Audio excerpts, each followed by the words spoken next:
위장이혼. 위장이혼을 했었다. 그러니까요. 자, 아내 역할은 또 제가 하고 남편 역할은 이재용 님이 해주시면 되겠습니다. 사연 소로 갑니다. 경찰이었던 저는 정년 퇴직 후에 자식들 교육을 위해 가족과 함께 미국으로 건너왔습니다. 하지만 자녀들이 계속 공부할 수 있도록 영주권을 얻는 건 쉬운 일이 아니었습니다. 몇 날 며칠 고민하던 저희 부부는 한 가지 묘안을 떠올리게 됐습니다. 여보, 사랑해. 우리 이혼해. 뭐? 아니 사랑한다면서 이혼은 무슨 이혼이야? 아이, 진짜 이혼 말고 네. 위장 이혼. 내가 미국 시민권자랑 권자로 위장 결혼해가지고 여기서 계속 살 수 있게 영주권을 얻어낼게. 그 다음에 다시 재결합하면 되잖아. 그래? 응. 아니 뭐 괜찮은 아이디어 같긴 한데. 사랑해. 이혼해. 아니 그래도 그 사랑이 조금 미심쩍다. 근데 이거 이혼이 좀 그렇지 않아? 그래도 이혼까지 해야 돼? 우리 애들 미래가 걸린 일이야. 내가 다 알아서 할 테니까 당신은 한국 돌아가. 알았지? 그렇게 저희는 영주권을 얻기 위해 위장 이혼을 했고 저는 한국으로 돌아와 기러기 아빠가 됐습니다. 미국에 남은 아내는 처음엔 연락도 꼬박꼬박 잘하더니 어느새 전화도 안 받더라고요. 걱정이 된 전 미국으로 날아갔습니다. 그런데 여보 나 왔어. 어머 무슨 소리? 여보는 무슨 소리를? 우리 이혼했잖아. 기억 안 나? 아니 당신 왜 이래? 어? 우리 애 때문에 그때 저 가짜로 아니 여보 남자 생겼어? 남자 생겼어? 무슨 소리? 당연히 생기죠. 무슨 아니 그건 당신이 알 바 없고 당신은 나랑 이제 남남이야. 그러니까 여긴 다신 찾아오지 마. 뭐 남남 됐다고? 아니야 난 저 진짜로 이혼은 절대 아니야. 이거 어차피 위장 이혼이었으니까 안 돼. 이혼 무효야. 이거 무효야. 변호사 불러야겠구만. 위장 이혼 후에 아내는 마치 다른 사람이 된 것처럼 180도 변했습니다. 아이들 때문에 위장 이혼한 저희 부부. 아내가 갑자기 남남이라고 피한다면 이혼 무효가 가능할까요?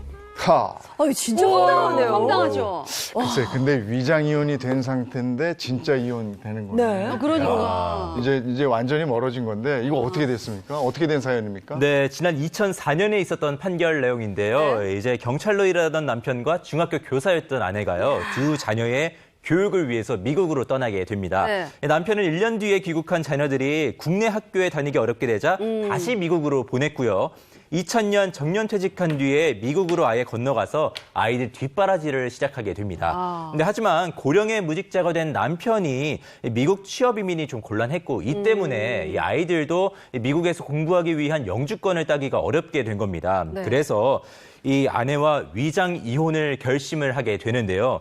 부부는 위장 이혼을 한 뒤 아내가 미국 시민권자와 위장 결혼을 해서 영주권을 얻으면 다시 재결합하기로 했습니다. 위험했네. 정말 위장 이혼을 했어요, 그럼? 위장 결혼까지 하고. 그러니까 위장 이혼을 했어, 진짜. 근데 이제 부부는 2002년 네. 국내 법원과 미국 총영사관에 오가면서 서류상의 협의 이혼을 모두 마쳤습니다.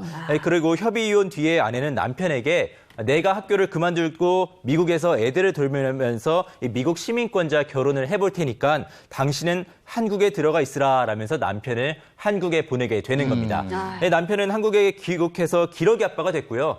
한 달 뒤에 아내는 갑자기 태도를 바꿔서 이제는 남남이니까 접근하지 말라. 남편을 피하게 되는데 이에 남편이 우리는 이혼을 했지만 이게 위장 이혼이었으니까는 무효다라면서 소송을 낸 사건입니다.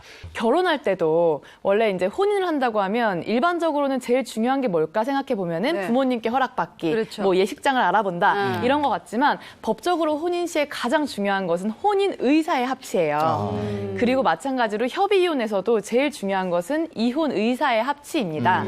그런데 지금 여기서는 뭐 영주권을 취득한다는 목적 그런 핑계가 있기는 했지만 아내도 남편도 결국에는 그럼 우리가 위장이든 뭐든 간에 이혼을 하는 거에 합의를 하자라고 해서 협의 이혼 절차를 진행한 것이잖아요. 이런 경우엔 가장 중요한 요건인 이혼 의사의 합치가 있었기 때문에 무효로 할 수가 없습니다. 어떡해요. 그럼 이 사건처럼 위장 이혼을 했는데 연락 두절이 된다. 이래도 되돌릴 수 있는 방법이 없는 거네요? 그래서 굉장히 위장 이혼을 조심하셔야 돼요. 저도 이런 관련 사건들을 진행을 해보면 정말 고객분들이 많이 힘들어하시고 뭐 위장 위자료를 받을 수는 있지만 이혼 자체를 없던 일로 돌리는 것이 바로 무효인데 그것은 어렵고요. 네. 다만 가능한 것이 한 가지가 있어요.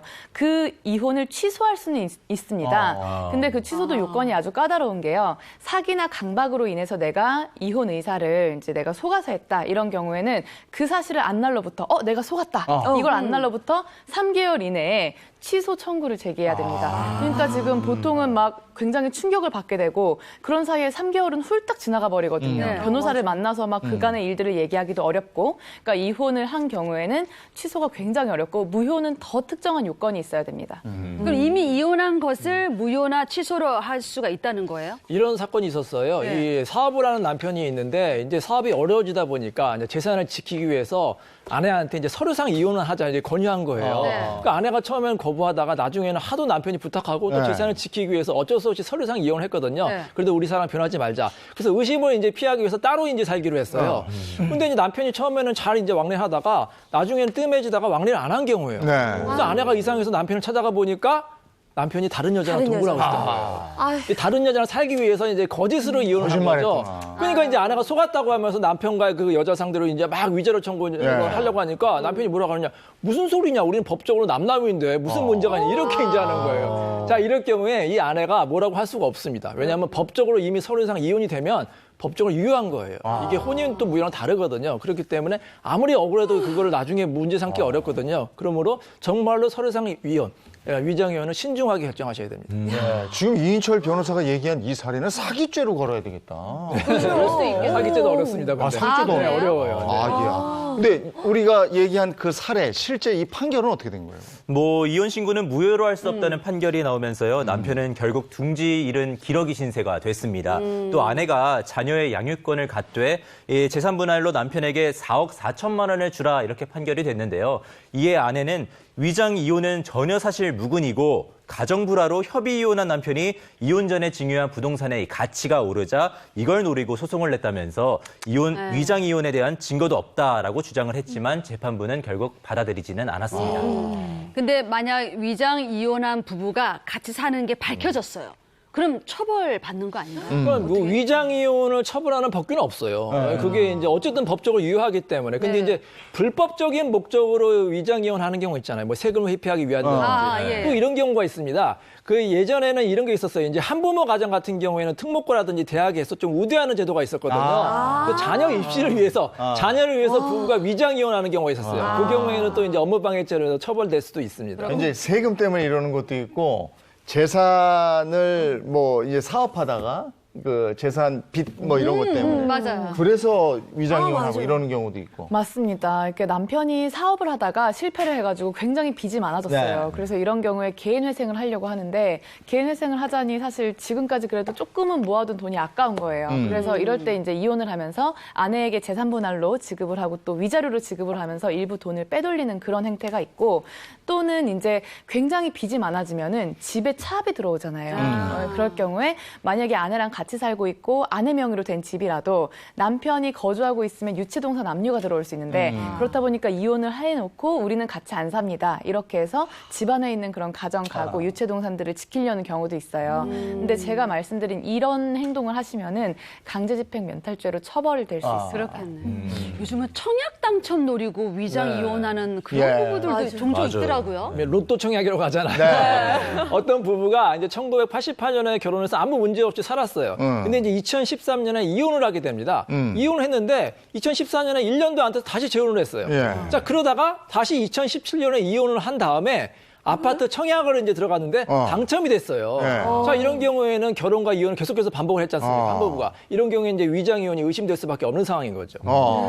그러면 이제 가점을 높이기 위해서 이렇게 했다. 네. 걸렸다. 네. 예, 예. 이게 실제로 이제 하남시에서 실제 일어났던 일인데 네. 이렇게 이제 이혼을 하게 되면 아무래도 가점이 높아지기 때문에 청약이 되는 경우가 많거든요. 그래서 이런 사람들이 상당히 많이 적발이 됐다고 합니다. 자, 이런 경우에 형사처벌도 가능해서 3년 이하의 징역이나 3천만 원 이하의 벌금형이 처해질 수도 있고요. 네. 이런 사람들은 최대 10년까지 청약 자격이 제한되기도 합니다.